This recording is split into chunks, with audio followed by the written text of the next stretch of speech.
secrets of different bills. Hey, don't condemn me, you need it, I got it listed here. You wanna make it, I'll show you just how to make it here. I got all the rarest bills, and I ain't done yet. Went from defenders to making bills like a prospect. Flow space and slashes to catching us with a lot of threat. You keep the medals cause the right one's coming up next. Only scratch the surface, still they try to drag my name in dirt. They try to bring me down, see me winning, you ain't like me then.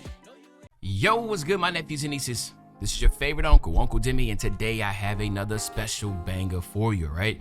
Today we're going to talk about the 3 most important things you need on your center build. Before we get into the video, make sure you drop a like, subscribe. As like of the video, push the video to the recommended, and of course subscribe and put your notification for my daily uploads. Without further ado, let's hop straight into this video. Okay, so not going to sit there and waste your time. We're going to hop right into it. The 3 most important things, right? The first thing, right, is going to be rebounding, right? Now, especially if you're going to be playing in a rec or where that type of sort, you want to make sure you have at least a 96 offensive or defensive rebound.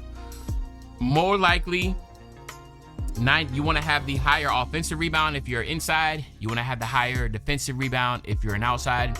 The reason why you want to have a higher offensive rebound, then you have your. So for instance, what I'm saying is not trying to confuse nobody. Like you want to have something like this. If I'm inside, I'll have a 96 offensive rebound and like an 85 defensive, right? And the reason being is because as an inside, you're going to be around the basket a lot. So it just makes sense to have a higher offensive rebound. Now, if you are a defensive or if you're a stretch, then you're probably better off having something like this, right?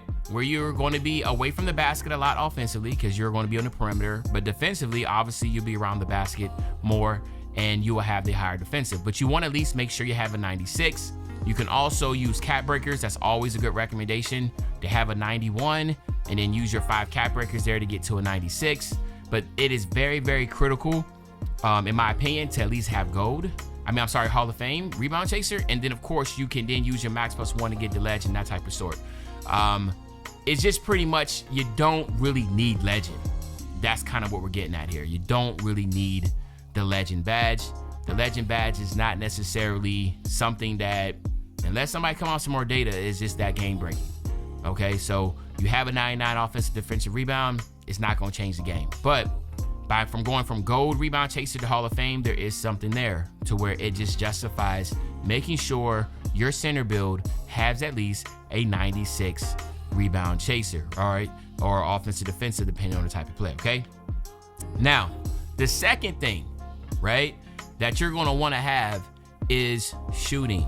Okay, so this is going to be something that's very important, and some people might argue that this is going to be the most important thing. But remember, this video is predicated for individuals that are running a lot of random rec. You run it with randoms and stuff. And when you run with randoms, you're not really communicating, you're not talking, and you kind of just run all over each other. If you look at random rec, it's ridiculous how people feel like they have ADHD. They can't sit in a spot. They got to be moving around. The 6 people constantly running around by the basket. I'm saying 6, but you get the point of the thing, right? You know, there's 4 people cutting at the same time to the basket. And then all of a sudden you have this center here that can't shoot. So now his defensive player is just sinking back into the basket. So there's nothing you can do.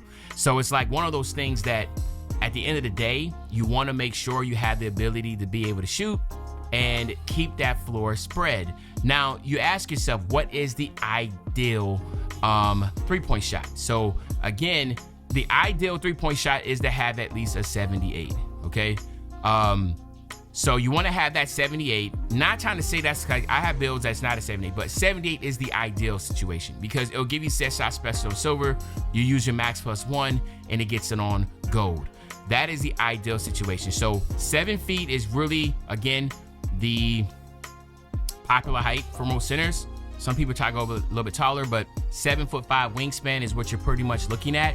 And you want to have that 78 3-point shot so you can sit there and get that max +1 on gold. Now, if you're okay with a 76, which that's what I use 76, but again, I'm trying to keep it to where more casuals have an understanding and it can help. With a 76, and you have lethal zones, and then you use a max +1 to get set shot special on silver, that's still good enough, right? In my opinion. But from my experience, you know, you're probably going to be better off with the gold set shot special with the max +1. So go for that 78, right? Now, all of a sudden, when you're playing, you're doing your responsibility as far as you're getting your rebounds, offensive, defensive rebounds, and then you're keeping the floor spread, getting that big center out of the paint, and he has to guard you on the perimeter. So now the floor is going to be wide open for cuts, and your point guard or whoever's gotten to the basket, you're now able to hit your shots. And the cool thing is you get some defensive centers that are guarding you, they're very stubborn. And they feel so uncomfortable being that far away from the basket, so they routinely forget to guard you out there, and it will leave you open for a lot of good, wide open jump shots, right? Just hit your shots, and it should help you a lot tremendously. Remember, we're talking about running with randoms, okay? Now, someone that, if you have a good squad, you can run period side. You can watch some Pro-Am games right now in the league, and those guys and gals are running with insides. And that's okay, because they are going to keep the floor spread. That center is going to be up top taking the pick and roll in the screen. And it's a different type of play style. So I'm not trying to say insides are bad. I'm just saying if you run with randoms, inside are bad, because the randoms are not going to conform to the type of offense that it would take for a pure inside to be effective. Okay? Now, last but not least, and this is something that I feel is the number 3 thing that you would need on your center, and that is passing, okay? Now, 78 is for a rec center, is about as low as you should go, okay? If you go 75, we can work with 75, right? But in reality, 78 is where you want to go. But in my humble opinion, you should be at least an 87, right? So if you're kind of doing the math, 96 offensive defensive rebound, at least an 87 pass accuracy, and at least a 76 to a 78 three ball.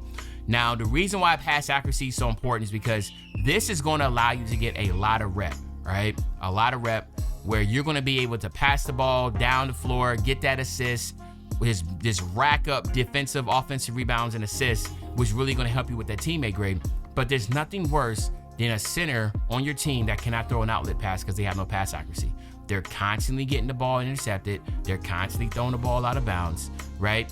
Those are the most frustrating things. So again, if you're running, and this is for individuals that run with a lot of randoms, right? Randoms in the rec, you're random with the park. Obviously the park, you could get away with a 75, but again, if you're going to be playing, from my way it looks, most people are running in the rec now, you want to go ahead and make sure you have strong pass accuracy.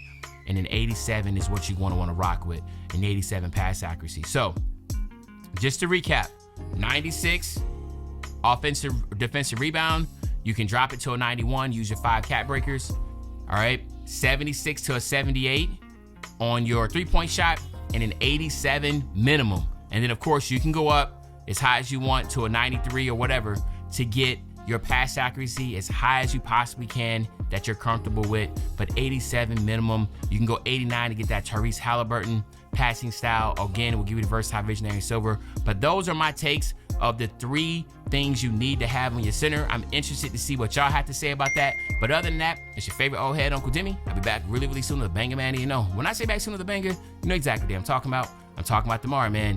I'm out.